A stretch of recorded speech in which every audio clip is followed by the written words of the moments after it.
Hey, everybody, it's Mark Pattison. I'm back again with another great episode of Finding Your Summit, all about people overcoming adversity and finding their way. Before we get to today's rock star guest, I want to draw quick attention to my website, www.markpattisonnfl.com. There you can find many different things, one of which are podcasts, a lot of inspirational people doing amazing things. We'll get more into that today in a few minutes here, but I'd love if you went in and gave the show a ratings and review on Apple. It helps elevate the popularity. Not that I need to be popular, but the show needs to be out there inspiring everybody. I need to be inspired as well. Also, there is a link to the Searching for the Summit, the amazing film that won an Emmy for Best Picture that the NFL shot on my journey up and back down Mount Everest. And finally, we continue to raise money for Amelia's Everest. My daughter has epilepsy. So if you want to go and donate to Higher Ground through Amelia's Everest, please go do that. Okay, now on to today's wonderful guest. His name is Shane Jacobsen. He is the CEO of the V Foundation. Shane, how you doing? Great, Mark. Thank you. It's an honor to be with you and the Finding Your Summit audience here today. Thank you. Yeah, no, it's great. It's really wonderful. You know, like a lot of people, the V Foundation, I'm sure, has had an evolution, and it's grown from its inception way back in 1993. And, you know, I was really captivated. I saw you on a podcast somewhere else, and it's such an important cause, trying to fight cancer, not just one cancer, but a lot of different cancers. And you've got this tagline that says, "Define game-changing research to conquer cancer and save lives," and that's why you're out constantly trying to fundraise. What has this journey been like for you? You know, I'm sure you weren't there in 1993. This is where Jim Valvano, a lot of people have seen that speech now where he gets up and he can never quit, all that stuff, and very emotional. The night at the ESPYs where they really launched this whole thing, and the amount of money, 300 million plus, that you guys have raised since. You know, it's an incredible journey, but unfortunately with cancer, it just seems like it doesn't go away. And you know, this need to be out there creating more awareness, creating more money, creating more research, and ultimately finding cures, I'm sure, is a daily journey for you. It is, Mark. It's deeply personal for me, as it is our team. And it's hard to find a household, I think, in this country, let alone around the world, that hasn't been impacted by cancer in one way, shape, or form, whether it be family, friends, colleagues. Still 1 in 2 men and 1 in 3 women in their lifetime will be diagnosed with cancer, and that's not okay. But thankfully, there are places like the V Foundation that's doing something about that. And you're right, 30 years ago, it's hard to believe, Jimmy V's now iconic ESPY speech, 1993, 30 years ago, this coming March 4th will be our 30th anniversary. And since the launch of the V Foundation, we've raised $310 million for cancer research. And we fundamentally believe that it will be research, cancer research, that brings solutions to arguably humanity's among our greatest challenges, that being cancer. But there are more people surviving today than ever before, and so we're making great progress thanks to our donors. Yeah, that's always the great news. You talked about it's deeply personal to you. So what does that mean? Yeah, not unlike likely many people listening to this, cancer has impacted our family directly. My wife was diagnosed with cancer in the last year, melanoma, a little spot just above her left knee. Looked like a birthmark. To most of us, wouldn't have seemed like a big deal, but luckily caught it extremely early. And I've now been at the V Foundation for 2 years as CEO. Luckily, we have a network of researchers and doctors in our universe. Had Duke University right up the road from us here in Durham that we could turn to. My mother's a breast cancer survivor. My wife's family have lost several members of her family to cancer. I've lost colleagues to cancer, and again, sadly, we each can tell these stories. But when we think about the V Foundation and the work of the V Foundation, what has become crystal clear, and I think this has been part of who we are in our DNA from day one, and it starts with Jim, and that is that don't ever give up, don't ever give up spirit. And that a lot of what we're in is in a framework of mind, a mindset that can tackle the challenges that is cancer and achieve victory, whether that means becoming cancer free or if even succumbing to cancer itself. There's still victory in all of that. The journey, in fact, in many ways, is the victory. Yeah, that's amazing. And I want to go back on a stat that you just spit out a few minutes ago, because you kind of skipped over that, but it's really important. You said 1 in 3 women get cancer at some point in time in their lives. 1 in 2 men That's correct. get cancer, which is just an insane. Like if you're walking down the street, chances are, good chance, either a third or half, 50%, that you're going to have some kind of issue at some point in time in your life. That's right. That's right. And those statistics largely haven't changed over the decades, even though what has changed is cancer survivorship. So in the 30 years that the V Foundation has been in existence, we've seen in this country a 32 percentage point improvement in survivorship. So that would mean and equate to 3.5 million more people alive today because they have beaten cancer.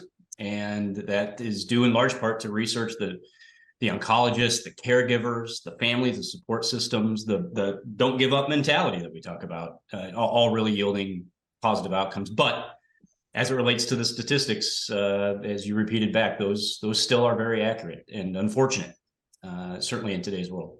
I think one of the things that you guys have like a supercharger boost in terms of awareness, and awareness always comes with money coming back to you, is that you have a partner, I would assume, with ESPN, right? They've really planted a stake in the ground that the V Foundation is one of the things that they want to not only support but promote. And of course, ESPN is number one. I work for Sports Illustrated, so we're number three.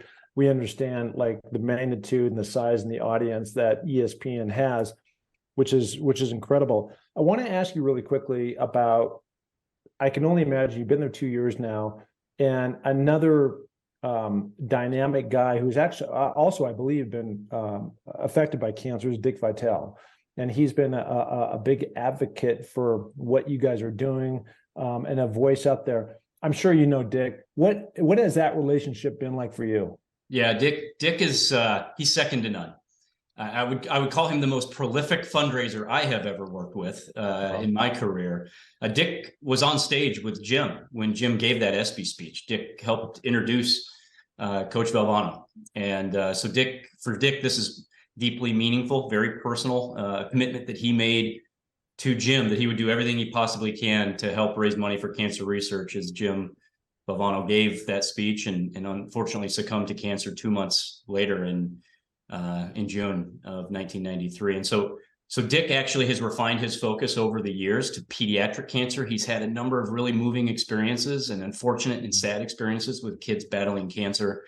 And so he has made it largely his life's work to lean into the V Foundation to raise as much money as possible. He's helped us secure now over $60 million for pediatric cancer research. That equals a true 1/4, more than a fourth of our research portfolio on now an annual basis. The federal government also funds a lot of cancer research as a proportion of their cancer funding. They fund out of the cancer budget about 4 cents on every dollar towards pediatric cancer research. And ours is more than 25%. And that's due in large part to Dick. And it's frankly an area that needs more resources. A lot of the treatments that are applied to kids nowadays who are fighting cancer are based on decades old drugs, decades old treatment plans, and even some drugs that are meant for adults, just lower doses and versions. And so more work, more time, more attention needed in this space. And Dick, thankfully, can bring a lot of attention to it. And you mentioned ESPN, Mark, and you're right. ESPN, the V Foundation is in their DNA. One of the most impressive things I've experienced since I've been in this seat is watching a company, a family like ESPN really rally around the V Foundation as part of its core and DNA and who they are, and they really do a great job. We consider ourselves very privileged to be in a relationship with ESPN to help tell our story.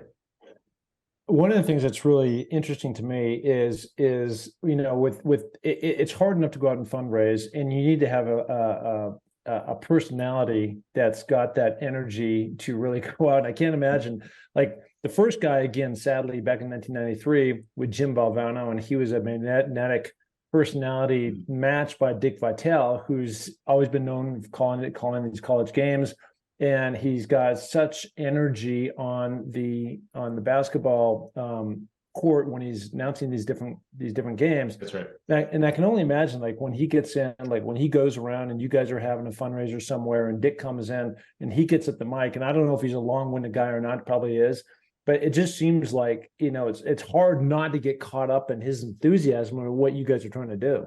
No, Dick is infectious, and for all the viewers and listeners out there, what you see on TV is in fact Dick Vitale off camera. I mean, his heart, his soul, his energy, his enthusiasm. He brings his whole self, not just to calling games, but he brings his whole self off camera. Certainly to the work that we do at the V Foundation. He loves his family to death. He celebrates his family, and the intersection, frankly, of that family with the V Foundation and the work through his social media accounts. Many of us follow him on social media. But yeah, him as a fundraiser, again, he is as prolific as I have ever seen. His enthusiasm, I think, is a big driver to drive the compelling narrative that he delivers, which is kids need support. We every single day in this country have 45 families, 45 parents, 45 children that hear those dreaded words, your child has cancer, every day. And that's not okay. And I think with that as a driver, Dick, as he's fundraising, not just from stage one night a year or at a couple of events, it's 24/7, 365. And we credit him with a lot of the success we've seen over our first 30 years. So there's so many amazing, wonderful causes that are out there, and you're one of, I don't even know what the number is. Just let's just contain this to the US. Let's say there's 2,000 causes. I don't know. Doesn't matter. But when it comes to yours, what is your pitch when you're out there? And I'm really looking like what is your challenge when you go in and you're talking to a corporation, you're talking to Pepsi or Microsoft or somebody else who's got a giving arm. And now at the end of the day, your main job is to raise a boatload of funds. I know you probably have other people who work with you, but raising funds, again, ties right back into awareness and research helps cure, and cure helps solve, right? So it's that whole trajectory. And so it's the challenge of when you go into, how do you separate yourself? And not that you're better than somebody else. I know that's not what it's about, but why does somebody decide to give money towards the V Foundation versus another choice that they might have? Yeah, Mark, we believe we are the nation's preeminent cancer research funding charity through the lens of finding and fueling the best research. Okay, they're fighting cancer. This is one team. We are all on one team. Those charities raising money for cancer research outside of the V Foundation, it's great. We need more of it. I think our distinctiveness is embedded in the how. We have a scientific advisory committee that is comprised of 25 leading cancer center directors and researchers from 25 different cancer centers around the country. And as we raise dollars, these experts source research projects from 71 cancer centers around the country that are designated as National Cancer Institute, I'll put air quotes, designated cancer centers. Through a evaluation, they have been identified as the best of the best, the cream of the crop in cancer research. And it is from those cancer centers that we request one research project, the best of the best research project. And often they come from young scientists who have new ideas, cutting edge ways that they want to advance the ball. We'll use a sports analogy there, advance the ball in cancer research. And so it's that early stage investment with radical new cutting edge, move the needle ideas that each institution submits to us. And from those projects, our review teams pick not the cream of the crop, but the cream of the cream of the cream of the crop, right? And so for donors, for business partners, for sponsors, we can do two things. One, we place 100 cents on every dollar. We have a 100% giving pledge, Mark. So our endowment covers overhead, my salary, keeping the lights on. So 100 cents of every dollar goes to cancer research. Almost no charity in the country can say that. Second, 100 cents on every dollar then flows to the very best cancer research in this country by experts who identify and choose what we fund, which is not to say there's not wonderful cancer research happening in all corners of the country at many, many institutions. But we think our model increases the likelihood that we will more quickly deliver cures and save lives, and can confidently, with our donors and business partners, with a straight face, suggest that every cent is going to the very best research, and we're going to source it for you and fuel that research. Yeah, what you talked about, to me at least, is a point of difference, right? Again, you're not trying to say you're better than somebody else, but you seem to be the window for people to give, of which then you turn around and find the best of the best, a place to park that money to get the best results and the quickest results towards some cure on one of these cancers. And there's a whole list, unfortunately, there's a whole list of cancers that are out there. And I may have this wrong, but I believe that your last job prior to this, you were fundraising for a college in Vermont somewhere, right?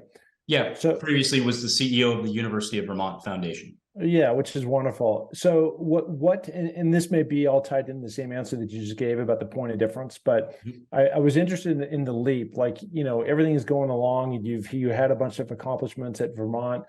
And now you get this opportunity to jump to the V Foundation, right?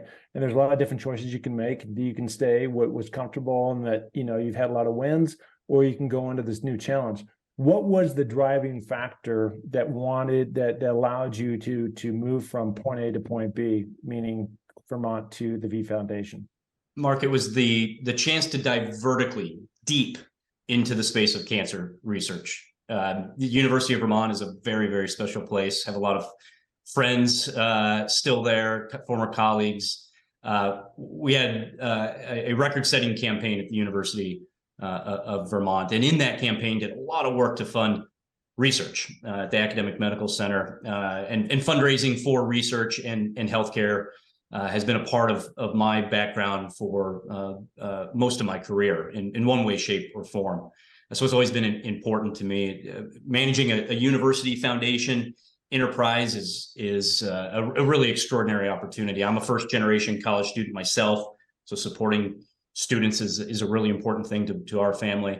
And I really appreciated the chance to touch all corners of campus, including athletics, including academic health sciences. And when this opportunity presented itself, again, the chance to go really narrow and deep in one area really gave me a pause and a chance to ask myself, is that something that I think I could do? And could I add value and uplift a team? Because really it is a team effort to do what we do. And getting to know the V Foundation during the process really, for me, uplifted the fact that the V Foundation is a category of one, given some of the things we've already talked about, right? Jim Valvano and the starting point with ESPN, and being a sports guy myself, have been well aware of the V Foundation and its connection to ESPN for many years.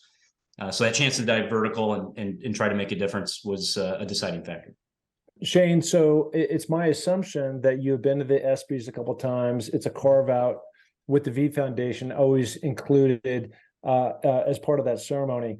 My assumption, you've been there a few times. And what is that ceremony like? I mean, again, we've talked about the V Foundation already, and we've talked about Jim Valvano's speech, but I am so inspired by all these other athletes, not just the Peyton Mannings that get up there and win an award, or Tom Brady and being that greatness, being in the presence of all that greatness, but also these other awards of maybe some athletes that have overcome some tremendous amount of physical disabilities, that have done some amazing accomplishments, where they're now being awarded an ESPY. But it just seems like if the whole night is so inspirational, trickles right down into ultimately this whole V Foundation. Yeah, the ESPYs, I've really enjoyed the experience. It is much like the title, I suppose, of this podcast, Finding Your Summit. It's the summit of excellence in sport in many respects, and a celebration of those at the summit, if not the climb to that point. But it's also a diversity of stories and experiences, because not every person who celebrated per se won the Super Bowl or the MVP. Yeah. And there are those stories of perseverance, those stories that inspire because of the ways in which people have overcome challenges that to many might seem insurmountable. And so it is a remarkably inspirational experience in person. It certainly is, of course, watching at home. And you're right, ESPN does have a portion of the ESPYs from a fundraising standpoint that benefits the V Foundation. Kevin Martinez, who's the vice president for citizenship at ESPN, and he and his team throughout the year help the V Foundation raise money through various programming opportunities, one of which is the ESPYs. They do an incredible job. And so a number of the partners, Capital One is the presenting sponsor, for example, and the partners around that support the V Foundation through the ESPYs. And the chance to, I think, in the way they uplift the excellence in sport, it really connects to the fact that we're uplifting the excellence in cancer research. So there is a nice marriage too, because of the fact that we are, like they celebrate the best of the best in sports, we invest in the best of the best in cancer research. This might have been 2 years ago, and well, actually, I climbed a mountain down in Argentina called Aconcagua, and I'm about, 21,000 feet. The mountain was 23,000 feet. Half of our team had been knocked out. We started with 12. We were down to 6 people. And I'm up. This is on summit day. And I'm sitting on this rock, refueling and having a bar. And I'm looking down the mountain. And all of a sudden, I see something coming towards me. And it comes closer and closer and closer. And it turns out to be this guy named Kyle Menard. And Kyle was a 2-time ESPY winner, had no arms or legs, was crawling up the mountain. If you can imagine this, a guy crawling up the mountain. Incredible. And I was just, again, half of our team, fully able people, did not make to the summit. And this guy made it all the way up and back down the other side. And he came on the podcast and we talked, and, obviously a very inspirational guy because of what he's had to overcome. He doesn't see himself as anything less than anybody else. It's just about effort and desire, commitment. Yeah, and he's done a lot of those different things. And so just a side story to the ESPYs on, a guy that I was able to, touch hands with. So as you go forward, what are your expectations? I guess, one day, 100%, cancer-free in the world, but I don't know if that will happen or not happen. But, is it event planning? Is that all part of it? X amount of events, money raised, like that. When you put your goals of 2023, we're in January, it's a new year, new opportunities that are out there. What are you trying to shoot for? Yeah, well, I could choose to boil it down to the dollars, right? We're trying to raise as much as we possibly can for cancer research. Last year, we generated $58.5 million of support for cancer research. It was an all-time high. It shattered our previous record. That total team effort, really a lot of teammates and volunteers that stepped up. We look to the year ahead. We want to replicate that, and we want to grow, eventually becoming a $100 million per year cancer fighting charity. But those are numbers on paper, and we talk about cancer statistics on paper. I think what drives me, what drives us, Mark, is that vision that we have, which is to achieve victory over cancer. And victory over cancer takes many shapes and forms. I think if we imagine a future that is cancer-free, it's a ways off, but we're speeding more quickly to that because of the rapid advances in technology and diagnostics and drugs and the ways in which people are, frankly, trying to take care of themselves in a more healthy fashion, preventative measures included. It's probably moving cancer to a place where there are cures. There's not one cure. And to that end, our mission is to fund all-star scientists and game-changing research that accelerates cures and saves lives. And it's likely to land in a place that's navigating cancer, I would suggest, as a chronic disease. And it's probably not all cancers all at the same time arriving at that place. Some cancers we are much better at identifying, diagnosing, treating, curing, and others, such as pancreatic cancer, it's still a long ways off. But we're here every day. The V Foundation is here every day, and our vision is to play a central role to, as efficiently as possible, be the conduit to move those who care about cancer and are willing to invest in cancer research to the very best researchers and ideas that are out there in this country. I think one of the things, going back to the ESPYs really quickly, they do such a phenomenal job of storytelling, right? And now jumping directly into your world with all the things that you're trying to accomplish, I can only imagine some of the happy stories. Maybe it's coming from Dick Vitale or you directly yourself, where there's been a correlation of funds that you were able to send. There was some research that was done, and whether it's a kid or a guy or a girl or whatever age they are, they're able to overcome that issue that they were having and live to tell that story. And that's uplifting for anybody. It really is. And Dick, you mentioned Dick has the All Courageous Kids team that he celebrates every year at his annual Dick Vitale Gala. I mentioned Dick raising money 365 days a year. It points totally towards an event that we do in May in Sarasota, Florida. And at that, he has kids who have been part of the All Courageous team that have beaten cancer and are living their lives fully. Kids who are still battling cancer and a very active cancer diagnosis. Unfortunately, children who are diagnosed with cancer, even if they beat it, and the chances of them beating it now are significantly better than it was 20 and 30 years ago by a factor of about 25 percentage points. But yet there's still an increased likelihood that they have secondary challenges, including cancer again later in life. But these stories all end up coming together in a really powerful way. And Dick is just one of the ways that we celebrate those children, those stories. We have a number of people who've been part of clinical trials that have been impacted by V Foundation research, and they had access to those experiences. And I'll say, as much as the stories have been powerful as shared by the cancer patients themselves, nearly as impactful is also the caregivers themselves, the family, or if not the friends or colleagues that are in that ride with the cancer patient themselves. And I guess it reinforces that the journey itself is about the team and the team effort that often goes into the cancer journey. We believe it is one team for victory over cancer. That's outstanding. That's outstanding. So where can people, if they're so compelled to do so, send money to the V Foundation? So the easiest way is through our online website, which is v.org. It's probably the simplest website a person could ever imagine. So www.v.org. You'll find more stories of inspiration. You'll learn more about the research that we're doing.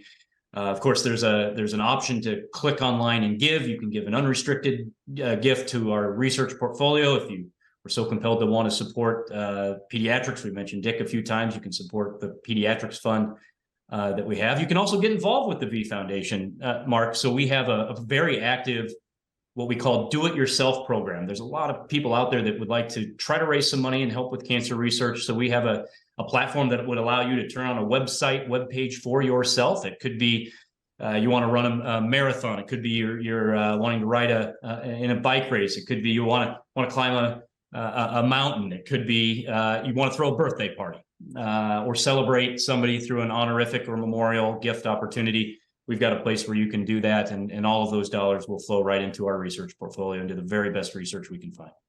I can see myself checking all those boxes that you just named right there. To create something great. I'll put golf in there too. I like to golf, so I'll throw in a little golf too. You can do a golf outing for cancer. I'm a golfer too, so it's all good. It's all good. Well, listen, Shane, I appreciate you coming on the show.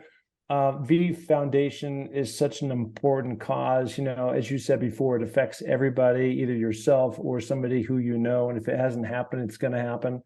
And so for you to come on, explain what you guys are up to, the tie-in with these different people, Dick Vitale, originally from Jim Valvano, and of course the support from ESPN, it's just incredible. So I really appreciate you coming on the show. Thanks, Mark. Really appreciate the opportunity. All right, everybody, there he is, the one, the only Shane Jacobsen. Thank you so much. Thank you.